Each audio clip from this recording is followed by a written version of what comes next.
রাতের অন্ধকারে পূর্ণিমার আলো যখন নদীর উপর পড়তে থাকে তখন মায়া দেখতে পায় নদীর জল আস্তে আস্তে শুকিয়ে যাচ্ছে। ছোট্ট একটা গ্রাম, নাম তার মেঘলাপুর। এই গ্রামের পাশ দিয়ে এক নদী বয়ে গেছে, নাম তার বকুলেশ্বরী। নদীটি দৈনন্দিন ধারার মতোই শান্ত, কিন্তু একটা বিশেষত্ব রয়েছে এই নদীর। গ্রামের প্রবীণদের মধ্যে পূর্ণিমার রাতে এক অদ্ভুত ঘটনা ঘটে এখানে। বকুলেশ্বরী নদী রাতের অন্ধকারে অদৃশ্য হয়ে যায়, আর তখন নাকি নদীর তলদেশ থেকে উঁকি দেয় এক বিরল গুপ্তধন। গ্রামে এটা নিয়ে বহু বছর ধরে নানা রকম কাহিনী চালু আছে, আর এসব কাহিনী গ্রামের কিশোরীদের মধ্যে বিস্ময় আর রোমাঞ্চের ঢেউ তোলে।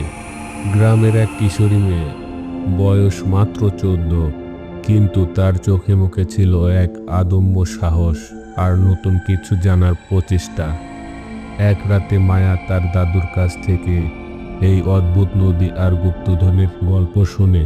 দাদু বলেন, আমার দাদুর আমল থেকে আমরা শুনে আসছি যে এই নদীতে এক রহস্যময় শক্তি লুকিয়ে আছে, যা কিছুতেই সহজে চোখে দেখা যায় না। শুধু পূর্ণিমার রাতেই একটু আধটু দেখা মেলে, কিন্তু সেই গুপ্তধনকে ছোঁয়া এতটা সহজ নয়। অনেক ধাঁধা, অনেক বাধা পেরোতে হয়, এবং ভয় থাকলে তো এই নদীর ধারেও যাওয়া যায় না। মায়ার চোখ মুখ উজ্জ্বল হয়ে ওঠে দাদুর কথা শুনে। সে ভাবে এই রহস্যময় গুপ্তধনের সন্ধান অবশ্যই তাকে করতে হবে, কিন্তু তা কি এত সহজ হবে? মায়া পূর্ণিমার রাতের অপেক্ষায় দিন গুনতে থাকে। তার মন যেন এক অদ্ভুত উত্তেজনায় কাঁপছে। সে বন্ধুদের সাথে সব কথা ভাগ করে, কিন্তু বেশিরভাগই এই গল্পকে মিথ্যে বলে উড়িয়ে দেয়। তবে মায়া দমে যায় না। রাত যত এগোতে থাকে, মায়া তার কিছু দরকারি জিনিসপত্র নিয়ে বেরিয়ে পড়ে। একটা ছোট্ট লণ্ঠন আর নিজের ভাগ্যের ভরসা।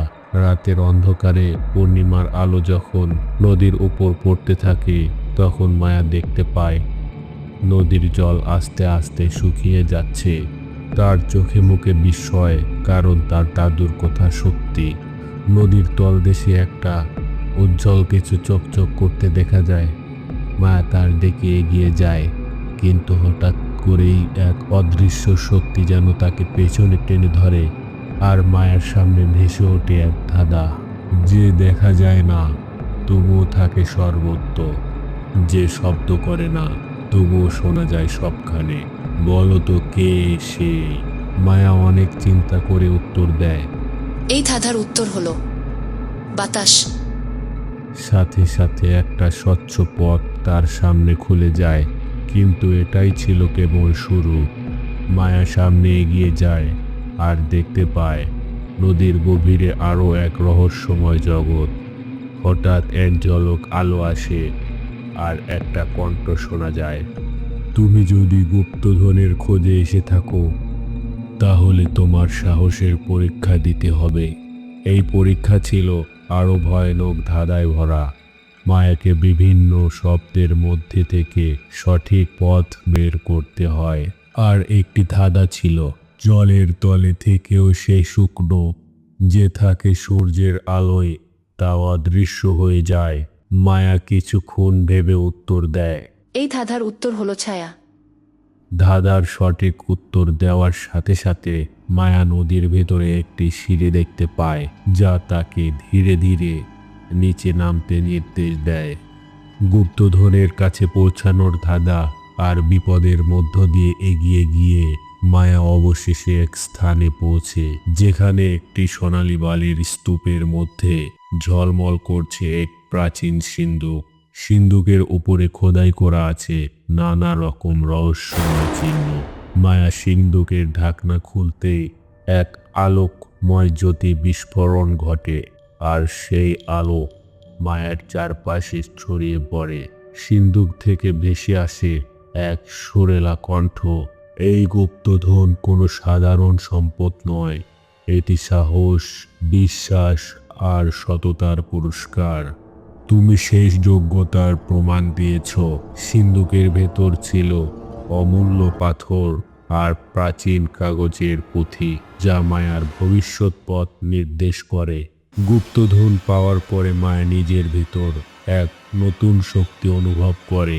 সে এখন জানে যে জীবনের সমস্ত বাধা বিপদ সাহস, বিশ্বাস আর বুদ্ধির মাধ্যমে জয় করা সম্ভব। পূর্ণিমার আলোতে সিক্ত হয়ে মায়া ফিরে আসে মেদলাপুর গ্রামে, কিন্তু এবার সে আর সাধারণ কিশোরী নয়, বরং গ্রামের ইতিহাসে অমর হয়ে থাকা এক কিংবদন্তি মেয়ে। এক গ্রামে অনেক পুরনো একটি গাছ ছিল।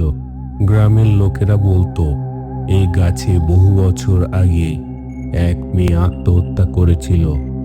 এরপর থেকেই গাছটি অভিশপ্ত হয়ে যায়। গ্রামবাসীরা বিশ্বাস করত সেই মেয়ের আত্মা এখনো সেই গাছে বসবাস করে। তাই গ্রামের কেউ কখনো গাছটির কাছে যেত না, বিশেষ করে রাতে, কারণ যে গাছটির কাছে যায় সে আর কখনো ফিরে আসে না। সেই গ্রামের রাজীব নামের এক যুবক এসব বিশ্বাস করত না। সে ভাবত এসব শুধুই গল্প। একদিন রাজীব মনে মনে ভাবল সে নিজে গিয়ে দেখবে গাছটির আসল রহস্য। গ্রামবাসীরা তাকে বারবার নিষেধ করলো, কিন্তু রাজীব কারো কথা শুনল না। গভীর রাতে পূর্ণিমার আলোয় রাজীব একা সেই গাছের দিকে রওনা দিল। চারপাশে এক অদ্ভুত নীরবতা। রাজীব যতই গাছের কাছে যেতে লাগলো, তার মনে হলো কেউ যেন তার পেছনে দাঁড়িয়ে আছে, কিন্তু সে ভয় না পেয়ে এগিয়ে যেতে লাগলো। গাছের কাছে গিয়ে সে শুনতে পেল কেউ যেন তাকে ফিস ফিস করে বলছে, কেন এলে তুমি এখানে? তুমি জানো না এখানে আসা বারণ? রাজীব ভয় পেয়ে গেল। পেছনে তাকিয়ে দেখলো একজন মেয়ে দাঁড়িয়ে আছে। সেই মেয়ে ধীরে ধীরে রাজীবের দিকে এগিয়ে আসতে লাগলো। রাজীব দৌড়ে পালানোর চেষ্টা করলো, কিন্তু তার পা যেন মাটির সাথে আটকে আছে। সে আর নড়তে পারছে না। মেয়েটি কাছে এসে বলল, তুমি যতই চেষ্টা করো না কেন এখান থেকে ফিরে যেতে পারবে না। তুমি হলে আমার শিকার।